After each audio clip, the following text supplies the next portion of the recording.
Good afternoon, ladies and gentlemen. My name is Chris Dunn, also known as Christopher Dunn, and it is my distinct pleasure and honor to introduce a very good friend and colleague of mine, Stephen Mailer. Now, I'll tell you a little story about how Stephen and I met. He tells it a lot better than I do, but he's going to talk a little more about himself and his qualifications and how he actually developed his ideas on the Egyptian story. But my relationship with Stephen probably started, unbeknownst to me, one evening in 1995 when we both appeared on the same radio show. And it was on Laura Lee. And I had done about a 3-hour interview with Laura Lee, and Stephen was due to come up next. And of course, I had heard that there was going to be an Egyptologist following me on this show, and I was like, okay, so how do I handle this? Well, I just let it all out. I didn't know, Stephen. I just knew that he was an Egyptologist.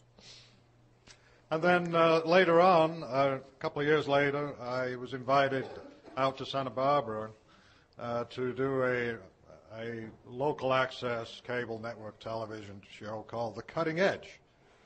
And I was contacted by a nice lady by the name of Laura Wingate, and she invited me over to be interviewed and do a panel interview.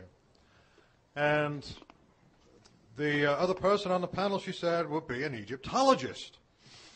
And his name is Stephen Mailer. And I thought, I didn't know anything about Stephen. I didn't know what kind of Egyptologist he was, what kind of ideas he had.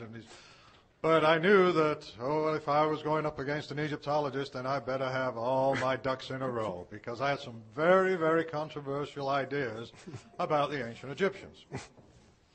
And I had, before that time, published in a magazine called Analog Science Fiction Science Fact, an article called Advanced Machining in Ancient Egypt. And I took on the Egyptologist view of how they were able to cut the massive blocks of granite with such precision and remarkable skill.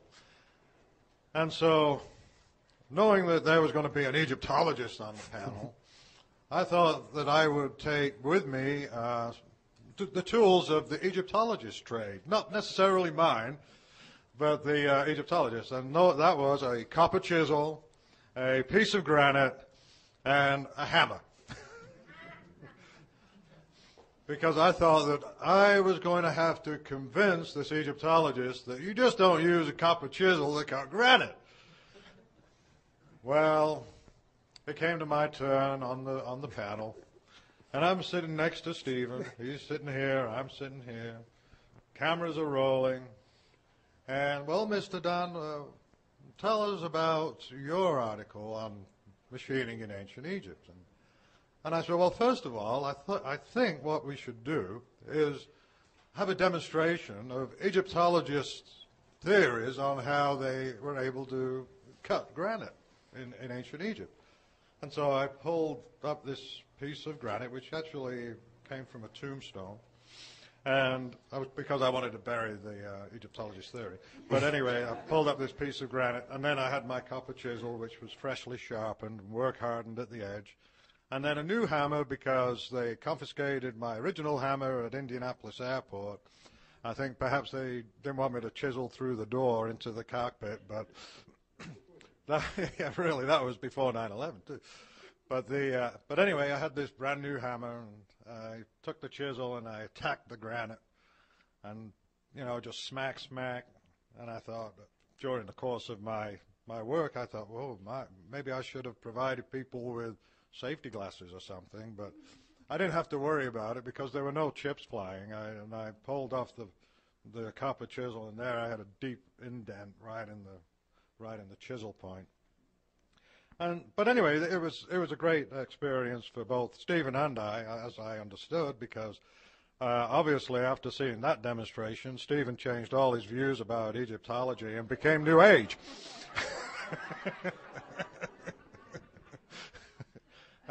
I didn't realize how easy it was to convince an Egyptologist of the errors of their ways, but that particular experience was very encouraging to me. And ultimately, Stephen and I have worked together in many places across the planet. We've been to Egypt together. We teach out in the field.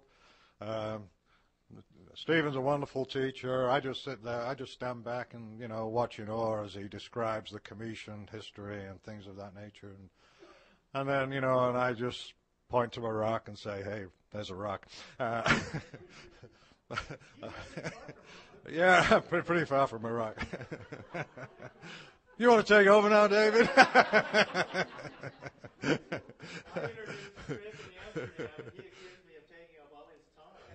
Yeah, right. So anyway, and I've only just got warmed up. But I feel that the shepherd's crook is coming out from behind the curtain, and I gotta go now. But no, I would please put your hands together for a nice warm welcome for Stephen Mayle.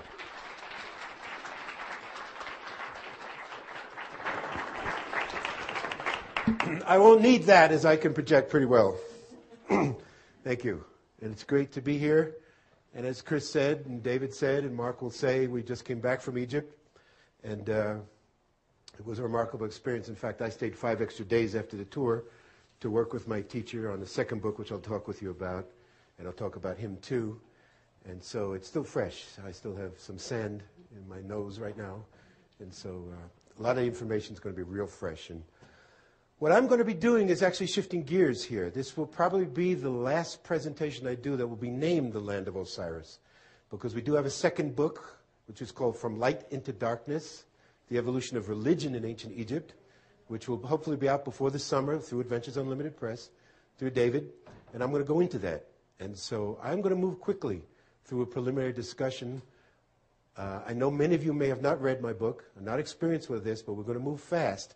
But I do have to set a framework, a groundwork, to be able to move on.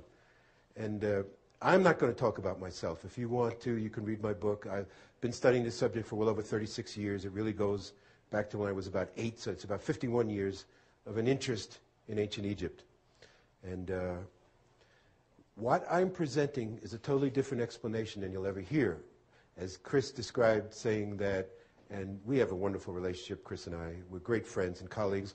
We're both directors of research of the Great Pyramid of Giza Research Association, which is one word, gizapyramid.com. I recommend you all go to the site. We have a group of international scientists, a wonderful group of people involved. And Chris and I are both directors of research. And I love to work with him. As he said, we've been in Egypt twice together. It's our second conference we just did. And I'm going to be leading the tour again next year. So before I'm finished, make sure I'll let you know about that. And it's just great. We come from a totally different background, but we're coming to similar conclusions. And when we spoke, we were together in Laughlin, Nevada in 1998 at the International UFO Congress, and I spoke after Chris. And when I came on, I said, well, welcome to Chris Dunn Part 2. And everybody laughed. And it's really similar. Now we're going to do Chris Dunn Part 1A, because our work really dovetails. He is not interested in who and when the Great Pyramid was built. He's interested in the how and the why.